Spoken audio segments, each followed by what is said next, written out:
Radio Común 103.1 FM, en común con Comité Cerezo México, presentan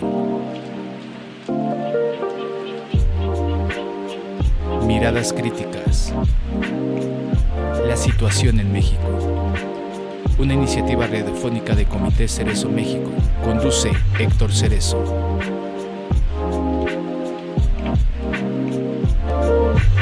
Miradas Críticas, comenzamos.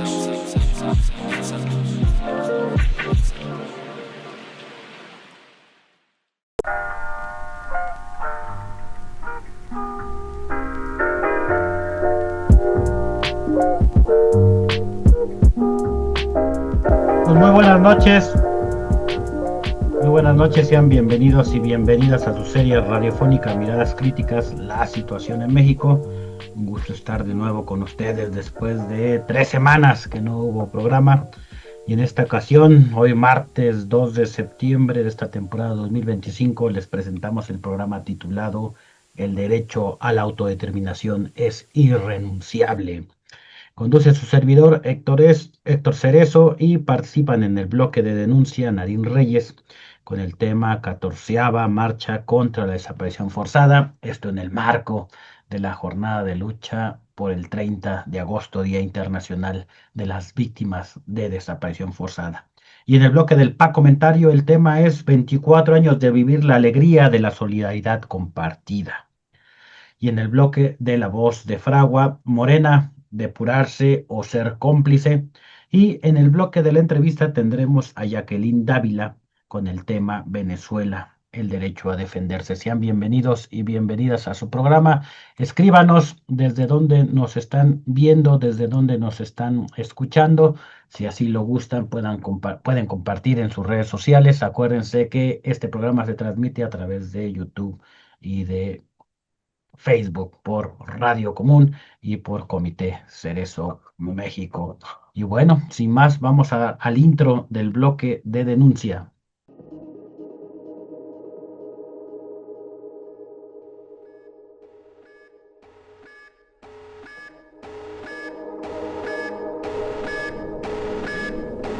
Denuncia en Miradas Críticas.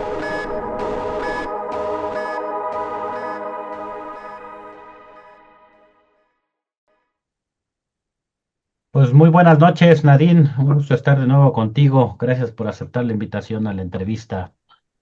Hola, buenas noches, Héctor. Al contrario, gracias a ustedes por la invitación. Un saludo a todos los que nos escuchan. ¿Cuánto tiempo sin vernos, verdad? Apenas hace 2 días estábamos ahí marchando junto con otras organizaciones. Y en el marco de este 30, Nadine, hacer como un breve recuento, un poquito, tuvimos varias actividades por parte de la campaña nacional contra la desaparición forzada, 2 foros, uno nacional, otro internacional. Otro foro también que nos tocó participar de esta red latinoamericana contra las desapariciones forzadas. Y bueno, la marcha aquí en Ciudad de México. Platícanos, siempre hacemos como una especie como de balance, ¿no? De la jornada, qué es lo que vimos, cuál es tu impresión de este 30 de agosto 2025, Nadine, tanto con las exigencias como las respuestas que ha dado el gobierno hasta ahora. Sí, pues bueno, es importante, ¿no? Siempre ver cómo cambian los contextos, pero que la exigencia sigue siendo la misma, ¿no? Estábamos recordando justo en la marcha, decíamos que teníamos 15 años ya luchando como campaña, ¿no? Contra la desaparición forzada y que justo surgimos precisamente un 30 de agosto en el 2010 con esa intención, ¿no? De visibilizar, de hacer esta exigencia de presentación con vida y después de 15 años, pues vemos que desafortunadamente sigue esa misma exigencia.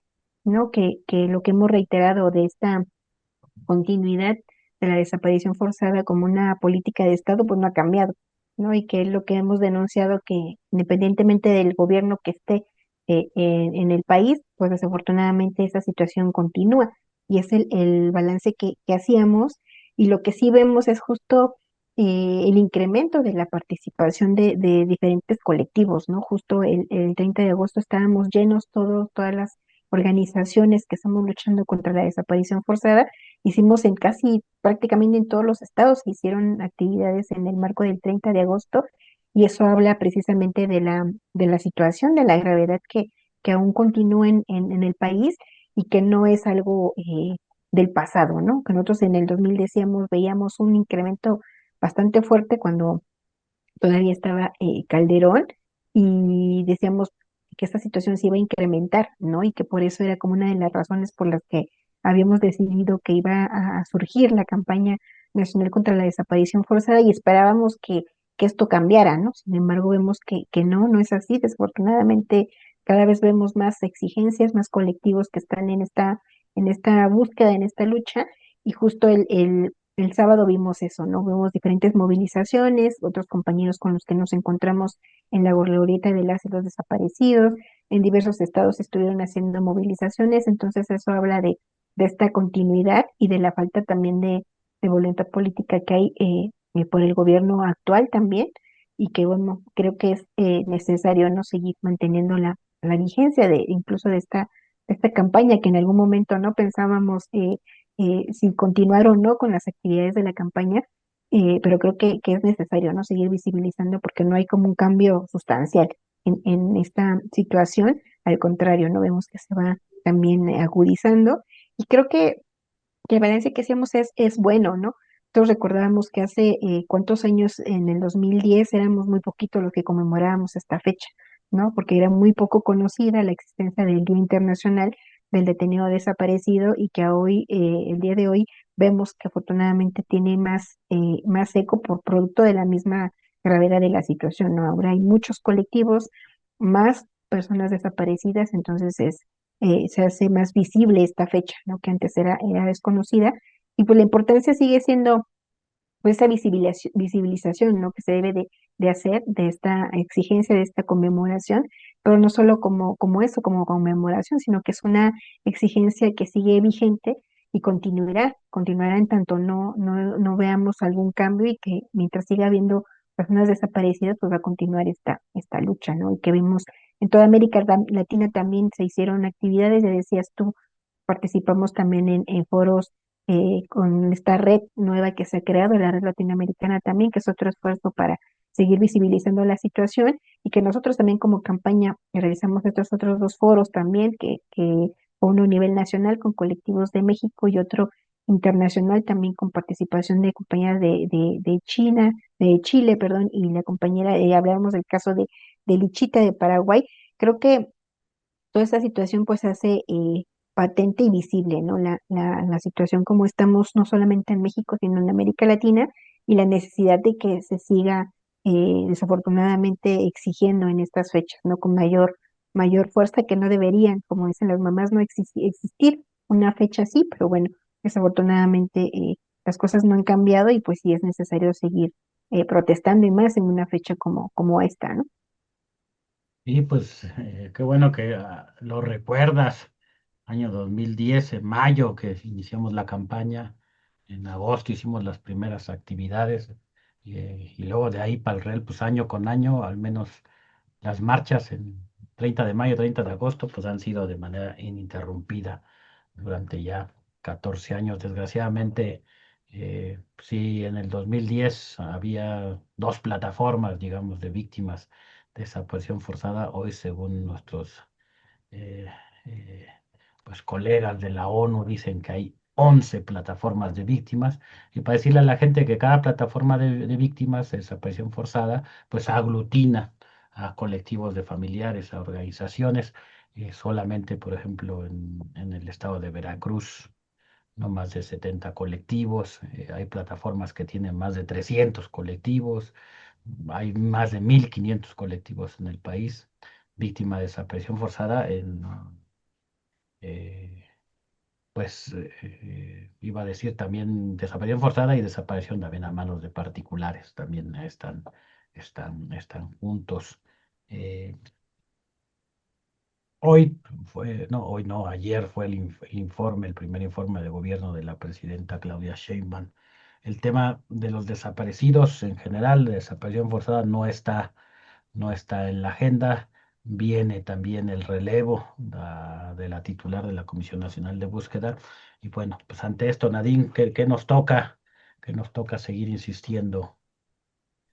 Sí, pues como siempre hemos dicho, ¿no? Desafortunadamente lo que se ha logrado obtener siempre ha sido gracias a la lucha de los colectivos, a la movilización que se mantiene en las calles, ¿no? Que no, desafortunadamente no vemos que haya como mucha disposición. Es lo justo ayer, ahora que comentas del informe de Santiago Corcuera, me mandó un mensaje eh, donde en donde publican el extracto de del informe escrito, él les pone abajo, ¿no? Y los desaparecidos, ¿qué? ¿No? O sea, no lo menciona en ningún momento en el informe, y habló de lo que se redujeron los homicidios, que supuestamente la delincuencia bajó, pero en ningún momento hizo como referencia como tal al tema de la desaparición forzada y mucho menos, ¿no? De la gravedad de los miles de casos que hay de personas desaparecidas, como si ocultándolo o no mencionándolo, con eso ya se evitara su existencia, ¿no? Entonces, es algo grave, pues decimos algo que no mencionas, que no dices, tú no reconoces, pues es para ella como si no existiera, ¿no? Cuando vemos que hay una realidad que está bastante grave la situación de no querer reconocer la vigencia de esta práctica, y pues eso te da una indicación de que efectivamente no le interesa, ¿no? El tema de los desaparecidos, ya lo decíamos desde un principio, cuando fue también la toma de posesión, que decíamos que en el discurso de derechos humanos tampoco estaba, el tema de los desaparecidos tampoco, y hasta ahorita sigue manteniéndose en esa postura, ¿no? A menos de que no haya alguien que la confronte, algún periodista que le pregunte, ella nunca lo ha mencionado, no ha tenido como ese tacto siquiera, ¿no? De ver que es una situación que es bastante grave y que hay cientos de colectivos, miles de familias que están pidiendo respuestas, y ella hace como si eso no existiera. Entonces, eso habla de pues, la mínima voluntad política que tiene, siquiera de voltear a ver, ¿no? Esta situación. Y pues lo que nos sigue tocando a nosotros como familias es seguir insistiendo, ¿no? Seguir, no bajar en la guardia, en esta exigencia, en esta lucha, no solo deseamos por encontrar a los miles de detenidos desaparecidos, sino también en el juicio y el castigo a los responsables, ¿no? Ya hemos visto que en muchas mamás, en muchas familias están teniendo que salir al campo a buscar a sus seres queridos, pero digo que eso de por sí no debería de existir, ¿no? Es decir, no es nuestra responsabilidad buscar, es responsabilidad del Estado, pero no solamente eso, quedarnos con solamente la exigencia de la búsqueda de la verdad, sino sobre todo de la justicia, ¿no? Que también algo que es muy importante y que siempre hemos dicho, que si esto sigue pasando en el país y en muchos países de América Latina y el mundo, es porque hay mucha impunidad, ¿no? Porque no hay el juicio y castigo a los responsables, y es necesario continuar con esa exigencia, no solamente de verdad, ¿no? Y de memoria, sino también de justicia y de garantías de no repetición. Entonces creo que tenemos que redoblar más esfuerzos para poder hacer esta exigencia, ¿no? Porque vemos que no hay de parte del gobierno ahora de Claudia Sheinbaum voluntad para esta situación, y ahora con el cambio también de la titular de la CNB también tendremos que ver cómo esto va a otra vez a afectar, ¿no? Porque siempre que hay cambios hay más retrocesos, hay menos avances, porque otra vez cambia todo, ¿no? Cambia todo el personal, todas las personas que en cierta medida han dado seguimiento a algunos casos, es como empezar de nuevo. Entonces creo que las exigencias se mantienen, y eso pues desafortunadamente en la lucha y en la exigencia, la movilización nos tocará como colectivos de familiares, pero también hacer mayor como esa exigencia al Estado, ¿no? No deslindando de su responsabilidad, sino seguir exigiendo que le toca, ¿no? Al Estado es el responsable de garantizar, de proteger nuestros derechos, y tiene también que hacerse responsable de esta situación, aunque ellos digan que no les toca, ¿no? Que no fue en su gobierno, pero es su responsabilidad también por la omisión en la que han incurrido al permitir que estos casos también se sigan cometiendo. Pues muchas gracias, Nadine. También agradecer desde aquí quienes participaron en la marcha del 30 de agosto, ahí del Ángel de la Independencia del Zócalo, a todas las organizaciones, personas, familiares que hicieron esto posible. Y bueno, pues vamos a estar al pendiente, Nadine, 29 de septiembre, reunión de la Comisión Especial de Búsqueda para el caso del Mundo Reyes Amaya, Gabriel Alberto Cruz Sánchez. Pues nos estamos viendo y muchas gracias. A ustedes, saludos. Bien, pues vámonos directamente con el PA comentario.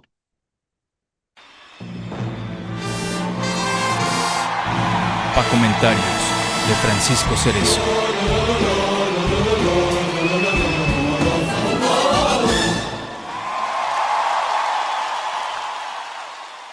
Muchas gracias, Héctor. Pues 24 años de vivir la alegría de la solidaridad compartida.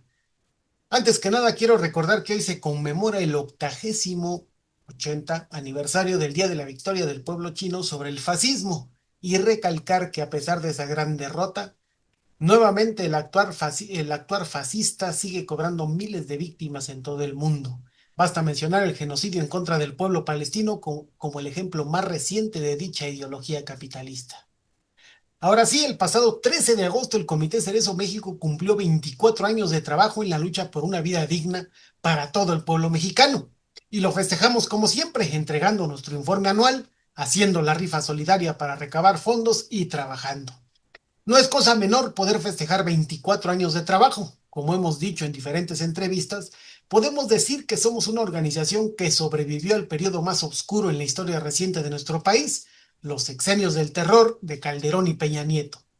Sexenios en los cuales el movimiento social y popular sufrió grandes pérdidas de hombres y mujeres, dirigentes y personas de base que propositivamente, bajo las estrategias contrainsurgente, de represión política y de control social, mediante el terror, fueron víctimas de ejecuciones extrajudiciales y desapariciones forzadas por parte del Estado mexicano. Recordamos con respeto a los compañeros y compañeras que desde otras organizaciones se solidarizaron con nuestra lucha y que también fueron víctimas del terror de Estado, y agradecemos de todo corazón su solidaridad. Sin ella nos hubiera sido aún más difícil lograr nuestras metas y tal vez, por qué no decirlo, sobrevivir. Agradecemos también a las organizaciones del Movimiento Democrático Independiente, quienes sin importar el riesgo y de ser criminalizados y acusados de terroristas y guerrilleros, también nos apoyaron y siempre han estado apoyando nuestro trabajo. También tenemos que agradecer a todas las personas que formaron parte de nuestro comité. Algunos de ellos estuvieron en los periodos más difíciles que hemos vivido como organización, bajo condiciones de amenazas de muerte, hostigamiento, seguimiento, vigilancia ilegal, criminalización, agresiones físicas. Sin su apoyo, también nos hubiera sido más difícil caminar este largo trecho. No se nos olvida tampoco los miembros de las Brigadas Internacionales de Paz, decenas de mujeres y hombres que también con su presencia nos protegieron, muchos de ellos tan jóvenes o más que nosotros mismos en esos años. La mayoría sin haber estado nunca en México, personas de Italia, Alemania, Francia, del Estado español, el País Vasco y otras latitudes. Les repetimos, como lo hicimos siempre que nos despedíamos de alguno de ellos, que agradecíamos su valor y su solidaridad, ya que sin ella probablemente no hubiéramos sobrevivido. Así que reciban un saludo fraterno en donde quiera que se encuentren. No es menor el agradecimiento a cientos de personas que sin conocernos y a veces sin que nosotros los conociéramos, se solidarizaron, marcharon con nosotros, firmaron una acción urgente para protegernos y exigir al Estado que cesara sus actos criminales, nos dieron unas monedas, materiales de todo tipo, nos dispararon unos tacos, nos enviaron un mensajito de aliento. Sin toda esa ayuda, otra historia sería.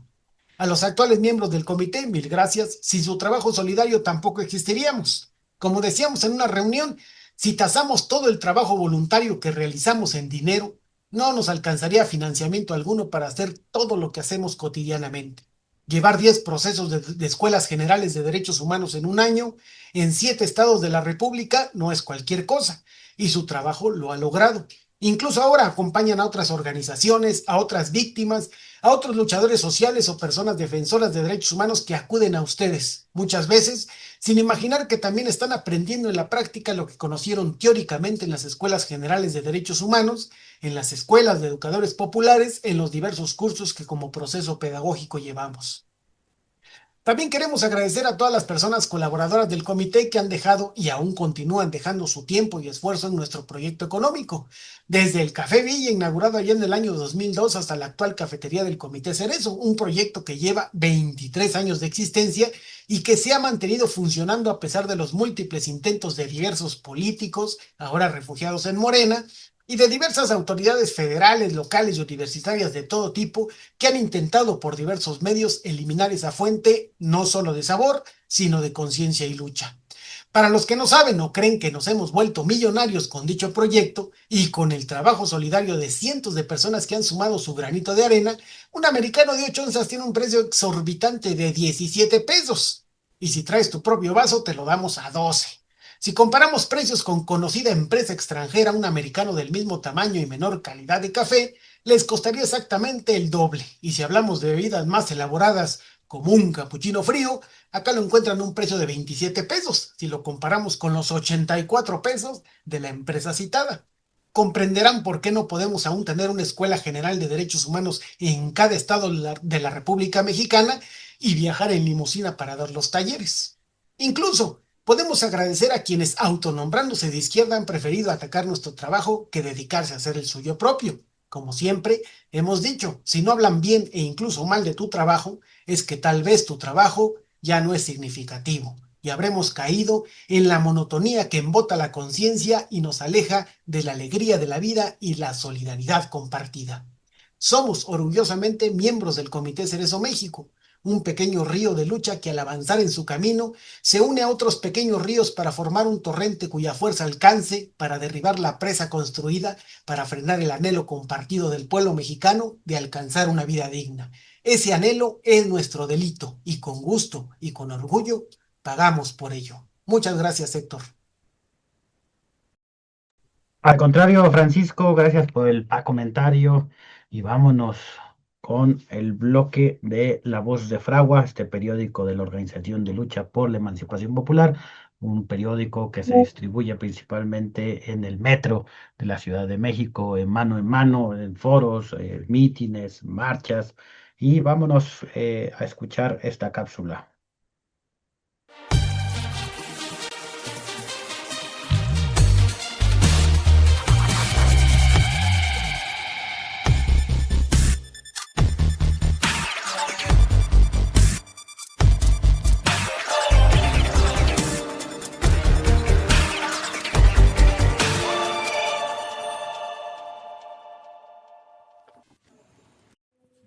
Primero los pobres, neoliberales.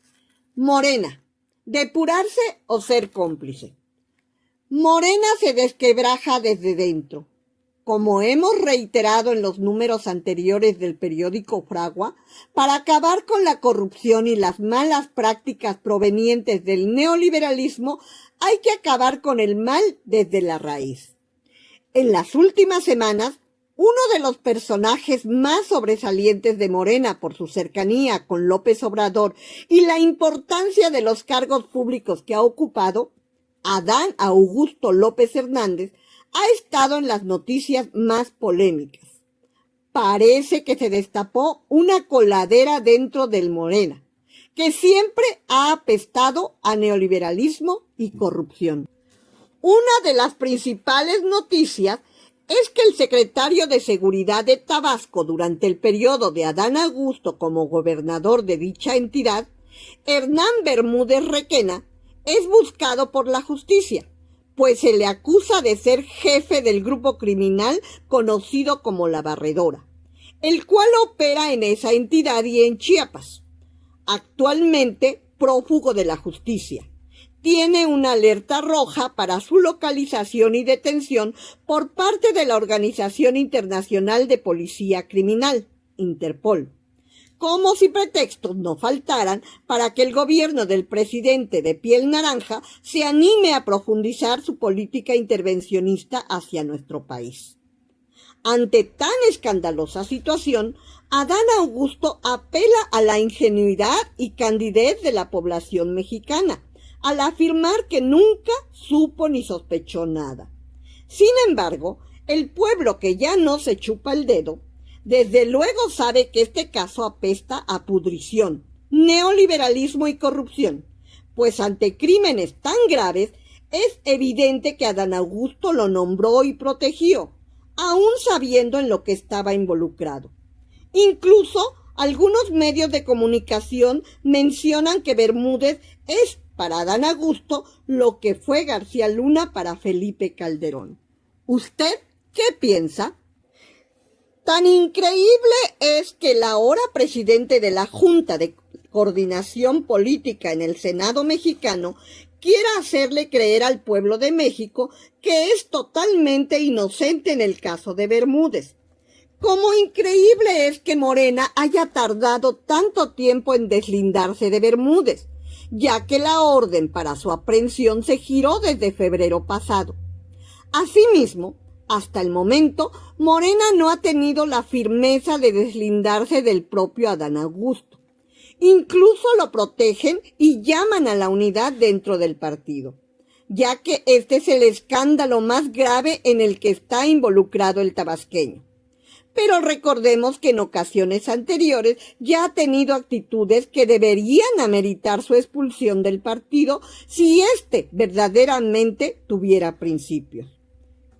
Ejemplo de lo anterior es el gran gasto de dinero que hizo durante su campaña como corcholata y del cual se sospecha haya provenido del mismo narcotráfico. Además, desde el triunfo de Claudia Sheinbaum como candidata oficial a la presidencia, él y otros personajes como Ricardo Monreal le han saboteado sus proyectos y propuestas.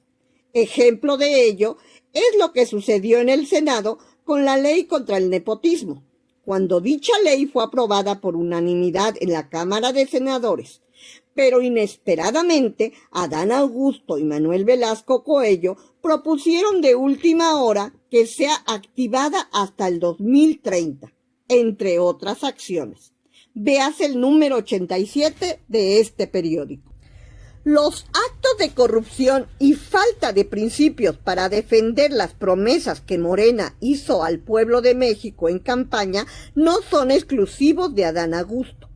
Ricardo Monreal también ha echado para atrás iniciativas de leyes como la de las 40 horas, y en los hechos es el morenista que más ha luchado por el regreso del neoliberalismo en todo su esplendor. También tenemos a Mario Delgado, quien como secretario de Educación Pública ha echado para atrás los pocos avances que la nueva escuela mexicana había logrado en cuanto a la defensa de la educación pública y gratuita. O a Pedro Aces, el sindicalista charro que se disfraza de líder nacional obrero, pero que declara que los mexicanos quieren ganar mejor, no descansar más, respecto a la ley de las 40 horas.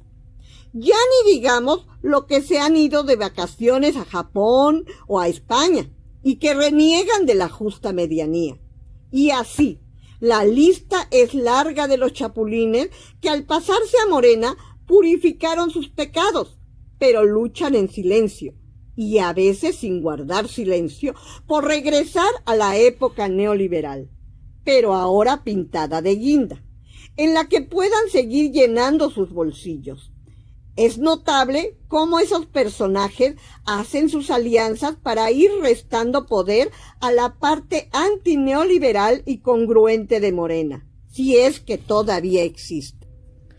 Morena ya obtuvo los beneficios de una mayoría en el Congreso gracias a estos villanos neoliberales y el hecho de que ante sus cínicas actitudes la presidenta Sheinbaum y el mismo partido no logren deslindarse de ellos y los proteja al llamar a la unidad, nos indica que realmente no están representando los intereses que el pueblo trabajador les confió al votar por ellos en las urnas. Pareciera que la justa medianía de Sheinbaum aplica solo para aquellos personajes que quieran robar en este sexenio, pues aquellos que ya se enriquecieron en el pasado ya están absueltos por pasarse a Morena y defender sus ideales, o apoyar la transformación como Altagracia Gómez o Carlos Slim. En los hechos, la forma de gobernar de la presidenta es haciendo alianzas con quienes han traicionado y desmovilizado al pueblo, porque realmente no se siente parte de él ni le interesa su bienestar. El pueblo apoya el fin del neoliberalismo, el fin de la corrupción y los principios de no robar, no mentir y no traicionar. Pero Morena no ha tenido la firmeza para depurar sus filas. Así es como gobierna la burguesía. Hay partidos más conservadores que otros. Unos que se dicen ser más progresistas y representar a la clase trabajadora, pero en los hechos no la representan en absoluto. En el capitalismo, los partidos políticos gobiernan a través de las leyes, instituciones y el aparato estatal que defiende la propiedad privada y legaliza y regula la explotación hacia el pueblo trabajador. Y aunque el gobierno de Morena se ha autodenominado como el gobierno de la Cuarta Transformación, no ha logrado ni siquiera mantener los principios morales dentro de su propio partido.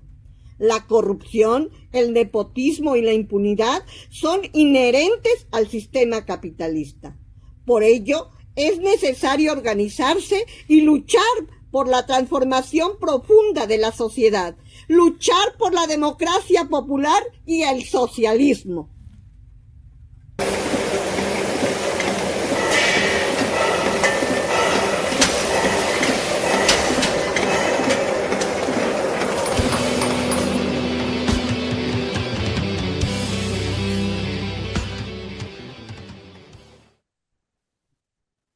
Pues gracias a la Organización de Lucha por la Emancipación Popular por esta cápsula morena, depurarse o ser cómplice. Vamos a mandar saludo a quienes nos están escuchando o viendo desde Molango, Hidalgo, desde el estado de Michoacán, el estado de Veracruz, allá en Cuernavaca, Morelos, en Toluca, estado de México, también Huixquilucan, que en Querétaro, al estado de Chiapas, también allá al estado de Puebla. Le damos pues las gracias por escucharnos aquí en las diferentes alcaldías de la Ciudad de México, una noche, tarde, noche lluviosa, bastante lluviosa. Saludos a las alcaldías Azcapotzalco, Cuauhtémoc, Coyoacán, Tlalpan, ¿no? Pues a quienes se vayan sumando, un saludo, muchas gracias por seguirnos. Nos están diciendo que hace algunas horas hubo una represión allá en el estado de Puebla. Se habla de 146 detenidos, otros no han verificado esa cantidad, pero fue una represión a normalistas de Teteles, de la Escuela Normal Rural Carmen Cerdán. Por ahí hubo un incendio de un autobús. Y bueno, vamos a corroborar la información después. Ahorita no tenemos mucha claridad, pero de ser así, pues nos solidarizamos con las estudiantes normalistas. Y vámonos con un corte, ¿no? Adolfo, o directo. Directo, bueno, bien, entonces vámonos directo. Ya está nuestra invitada del día de hoy y vámonos al intro del bloque de la entrevista.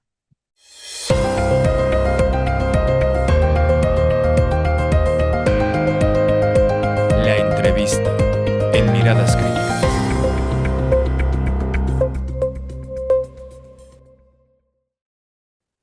Pues muchas gracias por aceptar la invitación, Jacqueline Dávila. Muy buenas noches, ya casi medianoche para ti. Muchas gracias, Francisco. Buenas noches. Bien, pues vamos a iniciar esta entrevista. Le decimos a la audiencia que es en vivo. La compañera está en Venezuela y precisamente queríamos entrevistarla. Ustedes saben la situación política internacional. Hay una amenaza de invasión a Venezuela. Incluso hoy Trump anunció con bombo y platillo la destrucción de un barco, etcétera. Pero más allá de ese lado, digamos, del imperio que sabemos que continuamente está agrediendo a los pueblos en el mundo, pues queríamos saber cuál es la situación de Venezuela. Y para eso, pues primero te vamos a pedir que te presentes, Jacqueline, te presentes a esta audiencia mexicana y ahorita avanzamos con la entrevista. Ok, muchas gracias. Profundamente agradecida por el espacio para difundir y divulgar la verdad de Venezuela, cada uno de los venezolanos que nos quedamos y permanecemos en el país. Mi nombre es Jacqueline Dávila, militante de la Juventud Socialista del Partido Socialista Unido de Venezuela. Eh, bueno, en líneas generales, Francisco, Venezuela ha respondido, o los venezolanos hemos respondido al llamado de nuestro presidente y comandante en jefe de la Fuerza Armada Nacional Bolivariana, nuestro presidente Nicolás Maduro. El pueblo salió y se alistó voluntariamente a la Milicia Nacional Bolivariana. Esto en respuesta, bien como lo dijiste, a la amenaza constante que el imperio ha mantenido a través de varias décadas, ¿no? Es importante también mencionar, tal vez, ¿no? Aprovechando la introducción que hiciste con respecto a los últimos anuncios que hizo el presidente Trump a propósito de la lancha, el barco que supuestamente derribaron en el Mar Caribe, pues se ha develado también que fue producto de la IA. No tenemos, digamos, las pruebas totalmente en la mano, pero sí se puede desvelar que hay detalles, así como vemos a imágenes recreadas por la IA que se notan un nivel de perfeccionismo en las imágenes, pues esta también se ve algunos detalles que dan a visualizar que pudo haber sido generado por la IA, ¿no? Entonces, sigue siendo un asedio permanente ahora con una táctica militar, no solamente a Venezuela, ¿no? Esto es una amenaza al continente, una amenaza a la región suramericana, ¿no? Esto permanece eh, de manera muy latente. Claudia particularmente hizo unas declaraciones recientemente, no recuerdo si fue hoy o fue ayer, que le permitió a Marco Rubio aterrizar en tierra mexicana, pero sí puso los límites claros, diciendo que no vamos a permitir una injerencia, no vamos a permitir un atropello ni unas imposiciones del imperio. Si quieren contribuir y si quieren una cooperación, pues así será. Y nuestro presidente en la rueda de prensa del día de ayer también dejó los límites bastante claros. Si quieren una cooperación con respecto a la desmantelación del narcotráfico y el contrabando de esto, pues bien lo podemos hacer, pero respetando la soberanía y la independencia de cada uno de los países del continente. La milicia bolivariana es el quinto componente de Venezuela, ¿no? En donde es el pueblo quien en armas defiende cada uno de los territorios. Y nuestro presidente también nos decía y aclaraba que estábamos entrando en una tercera fase donde la milicia bolivariana se comunaliza, se territorializa en cada uno de los espacios para defender la soberanía, ¿no? Valga la redundancia. Esto, por supuesto, tiene el componente bolivariano de nuestro libertador Simón Bolívar en 1825, cuando establece la milicia cívica, que es lo mismo que estamos planteando nosotros, solo que con un contexto más actualizado, por supuesto, bajo el contexto de que el asedio permanece, el asedio continúa, y no solo ahora con tácticas militares, sino con la guerra cognitiva, con la guerra de la quinta generación, con la guerra mediática, donde la manipulación cada vez es más descarada, no solo en las redes sociales, sino también en los pseudo medios de comunicación y que imparcial, ¿no? Es, es es una situación que enfrentamos con mucha valentía, pero también con muchísima paz, ¿no?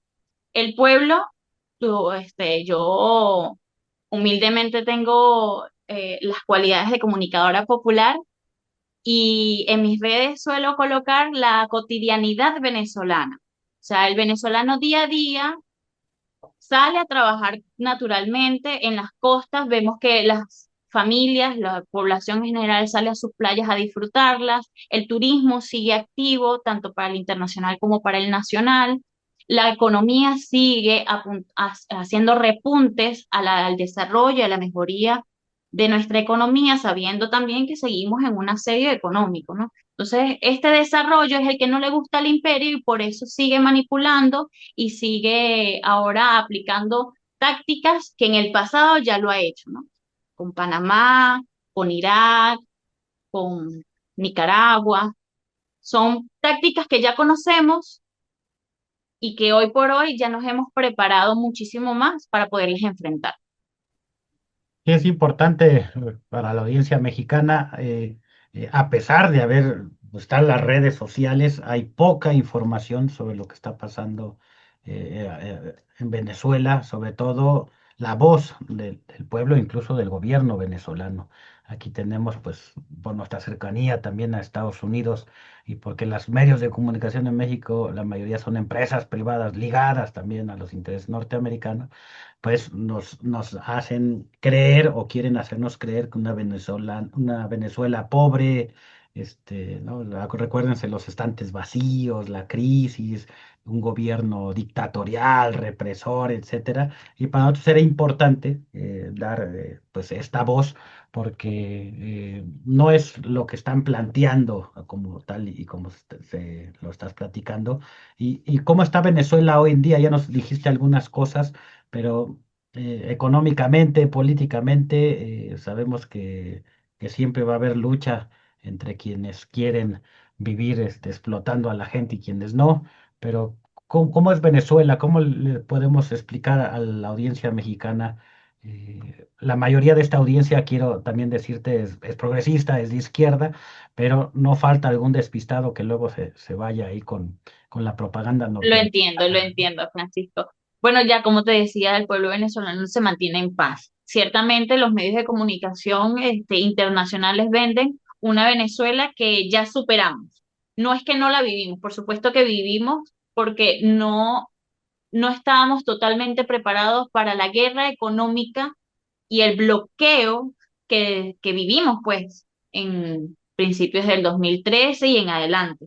El repunte económico empieza con el 2021 tras las nuevas transformaciones económicas que nuestro presidente empieza a ejercer y a partir del 2023 es que logramos ver el verdadero respiro de la economía.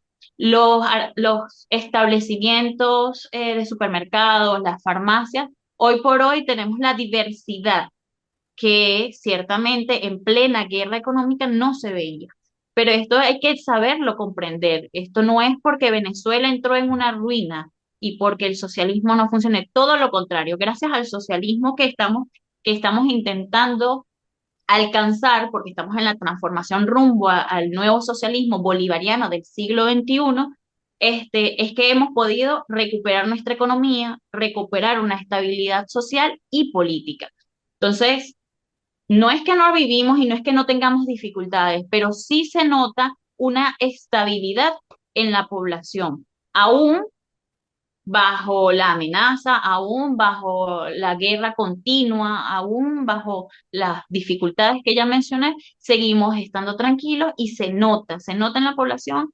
Bueno, lástima que no te las puedo mostrar, porque además es bastante tarde, pero sí, a esta hora estoy segura que hay establecimientos 24 horas que funcionan y que están totalmente abastecidos. No solo con productos nacionales, que además llegamos a un 98-99% de producción nacional, que todo se hace en Venezuela, es hecho en Venezuela, sino que también tenemos la diversidad de marcas que se trae del extranjero. Yo recuerdo algunas declaraciones de Trump en su primera presidencia que le apostaban a rendir al pueblo venezolano y él lo tenía muy claro.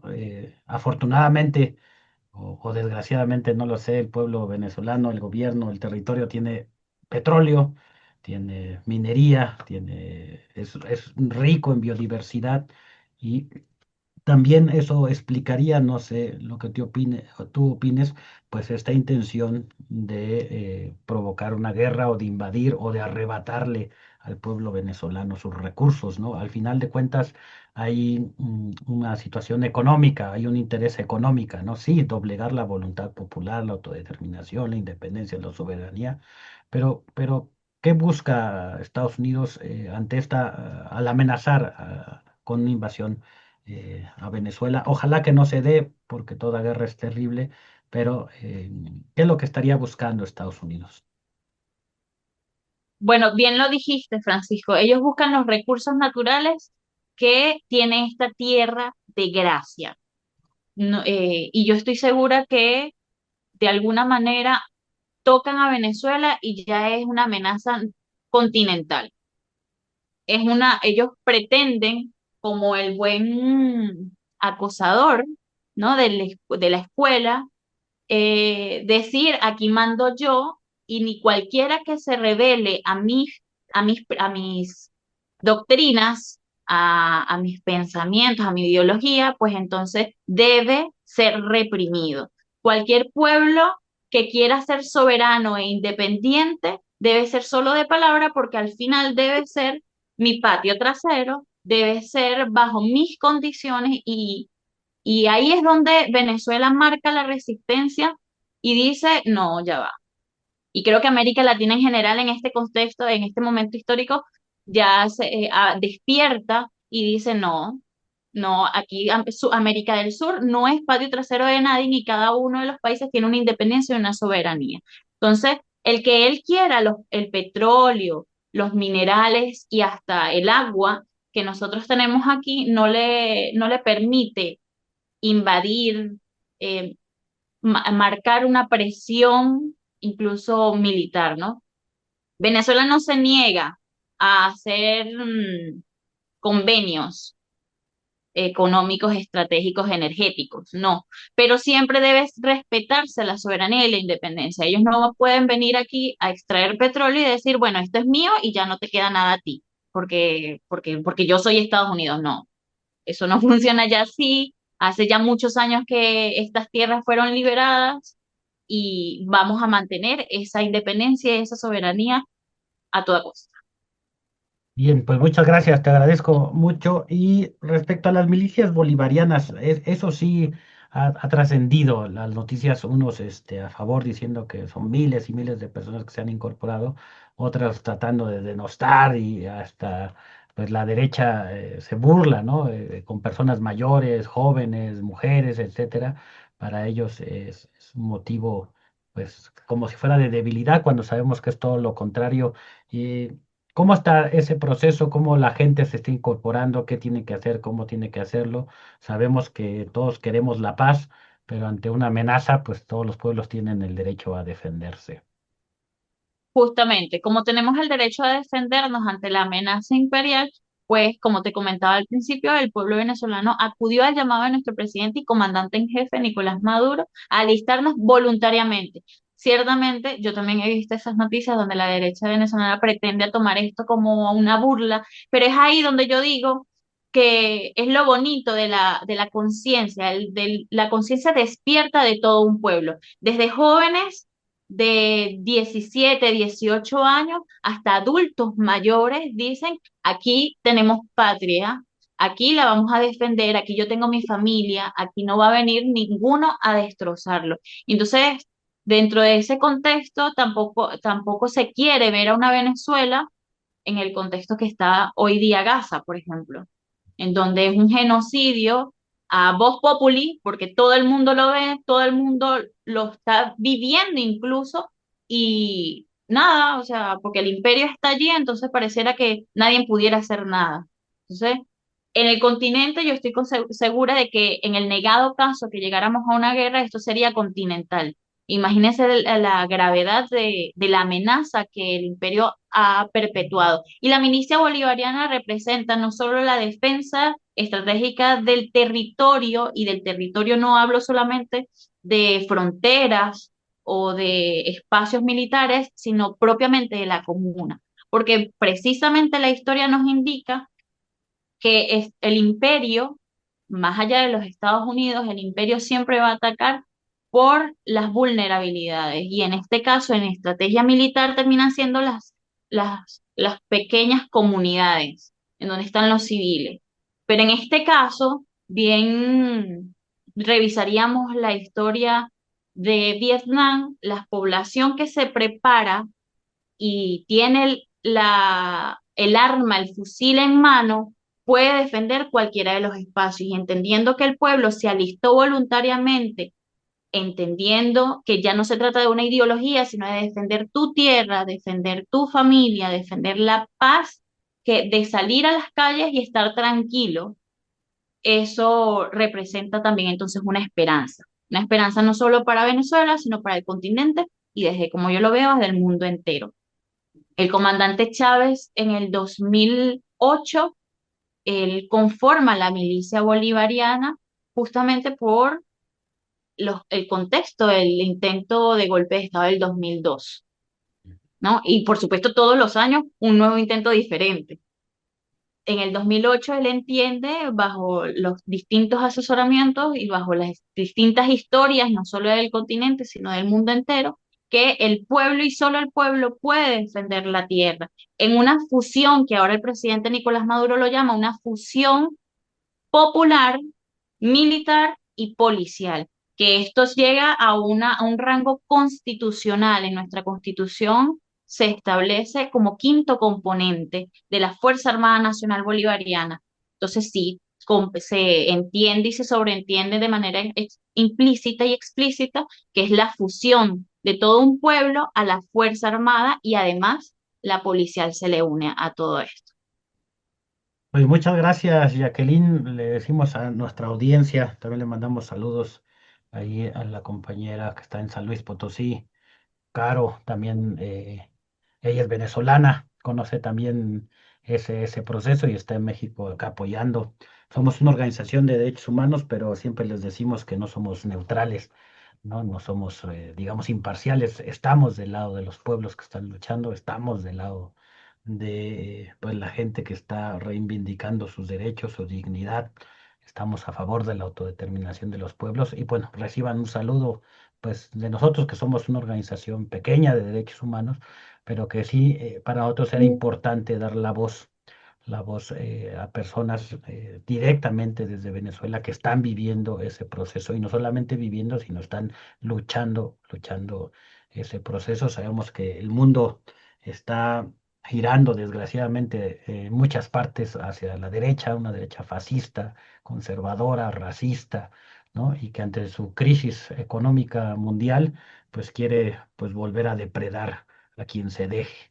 Hay Es algunas, un intento, ajá, sí, disculpa, es un inciso, estas medidas que ya está tomando el Imperio norteamericano no es más que la desesperación de volver a tomar el control de un sistema que está en decadencia y que ya no tiene cavidad en el mundo. sí, Es una desesperación del imperio de querer demostrar un poder que ya no tiene, y que se ha demostrado que una nueva gobernabilidad es posible bajo un nuevo sistema. sí, efectivamente estamos de acuerdo. Y pues no sé, para finalizar, quisiera dar un mensaje al pueblo mexicano, a quienes nos escuchan, eh, para poder finalizar el programa. Sí, sí, por supuesto que sí. A todo el pueblo mexicano, sus organizaciones, es importante mantener la unidad, entender que las revoluciones, bien lo dice la palabra, son complicadas, son las revoluciones de los estados, son las revoluciones sociales las que transforman una colectividad, una realidad para el mejoramiento de la misma. Entonces, la unidad es justamente lo importante de todo, más la organización y la formación. Con un despertar de conciencia es sumamente prevenible el éxito de toda revolución. Entonces, mi mayor afecto, mi mayor abrazo de parte de aquí, de todos los venezolanos y venezolanas, del Partido Socialista, del gobierno bolivariano. Estoy segura que además compartimos mucha historia, eh, nos solidarizamos, porque sé que no es tan sencillo mantener una revolución.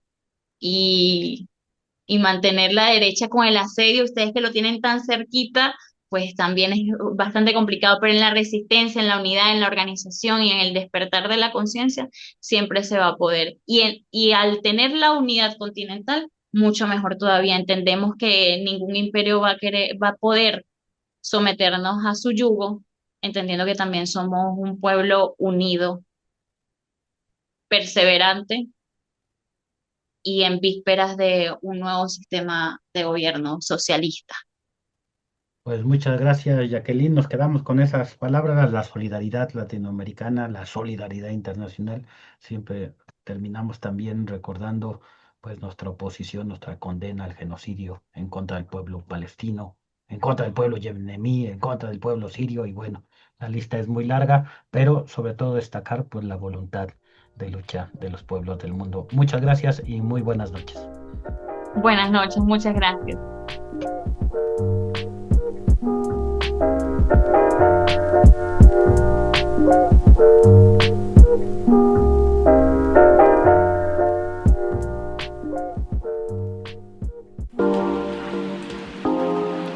Radio Común, en común con Comité Cerezo México, les esperamos en la siguiente entrega. Miradas críticas. La situación en México. una iniciativa radiofónica de Comité Cerezo México. Vida digna. Memoria, verdad, justicia. Radio Común.